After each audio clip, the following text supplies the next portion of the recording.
Après avoir gagné dans les mines de la Colombie une assez grosse fortune, l'ingénieur hollandais Van der Vissen s'embarqua pour Paris, qu'il avait visité dans sa jeunesse. Il voulait s'y amuser à 45 ans, dont plus de 20 s'étaient écoulés en Amérique.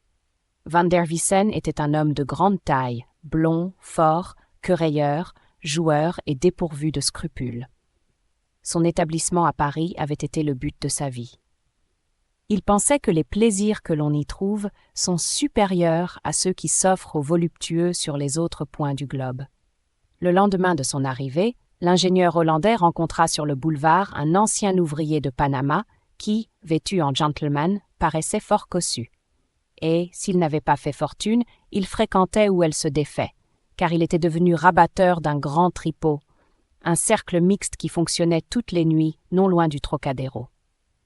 Décider Van der Vissen à s'y faire présenter fut une chose aisée. Attiré par la passion du jeu et celle des femmes, le Hollandais, qui avait dans son portefeuille, en billets de banque, tout ce qu'il possédait, vint un soir au cercle. Les formalités ayant été facilitées par l'administration du tripot, Van der Vissen pénétra dans la salle de jeu où la partie battait son plein. Il se mit à jouer, et, le hasard secondant son audace, il gagna d'abord avec une veine insolente. Ensuite, il prit la banque, et la chance tournant soudain, il connut la déveine la plus noire. Quand il céda la place, la malchance le poursuivit, et plus il perdait, plus il s'entêtait à jouer gros jeu.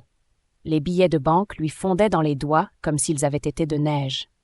Puis, lorsqu'il fut décavé, il s'efforçait de ne point le montrer, et c'est en souriant qu'il essuyait la sueur de son visage. Près de lui, grande et souple, se tenait une jeune femme brune, aux yeux cernés, minaudière à souhait, élégante et couverte de bijoux. Van der Vissen l'observa. Elle jouait furieusement et gagnait tout ce qu'elle voulait. La beauté de la femme et sa veine extraordinaire firent une vive impression sur l'esprit du Hollandais. Comme il s'était montré joueur et qu'il la fixait avec obstination, la belle joueuse lui sourit. Van der Vissen la désira de toutes ses forces, elle, ses bijoux et le gain qu'elle emporterait. Ses instincts d'aventurier se réveillèrent. Il ressentait maintenant pour cette femme, son or et ses joyaux, une passion folle qu'il fallait assouvir. La vie d'aventure prolonge la jeunesse, et Van der Vissen n'avait rien d'un vieillard.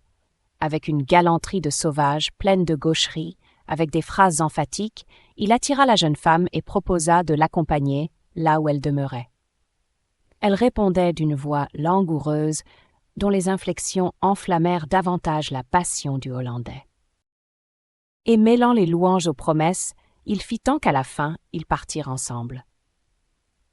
Elle habitait, rue de la Pompe, un appartement élégant où, dès qu'ils y furent entrés et que la pièce dans laquelle ils pénétrèrent fut éclairée, Van der Vissen se renseigna sur la domesticité. Mais la bonne était couchée dans son 6e. Il se trouvait maintenant dans un boudoir meublé de divans larges et bas, de poufs où l'on avait posé pêle-mêle des gants, des lettres, des boîtes de cigarettes égyptiennes, des livres de vers modernes. Comme un joueur affolé qui, pour la première fois, se décide à tricher, Van der Vissen hésita un moment sur ce qu'il allait faire. Puis, tandis que les bras levés devant la glace, la jeune femme enlevait son chapeau, il se jeta sur elle et tenta de la saisir au cou. Mais elle se retourna vivement et il reçut en pleine figure un coup de poing vraiment viril.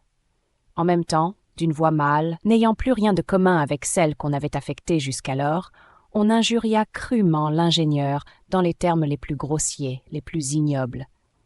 Il avait affaire à un jeune homme solidement musclé, qui pouvait, en faisant le chichi convenable à son infâme condition, singer la délicatesse d'une femmelette, mais qui, au moment de la lutte, était un peu las.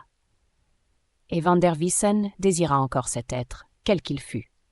Désespérément, puisqu'il n'avait plus rien à perdre, et qu'il avait dévoilé ses desseins désespérément, il voulait au moins avoir le dernier mot dans cette aventure. Et une volupté épouvantable s'empara de lui tandis qu'il se battait sauvagement. Il y eut des cris, on entendit des coups de revolver, et le lendemain, on trouva ces étranges ennemis morts l'un près de l'autre, comme si le trépas seul pouvait être l'enfant criminel d'une passion si brutale, d'un aussi stérile amour.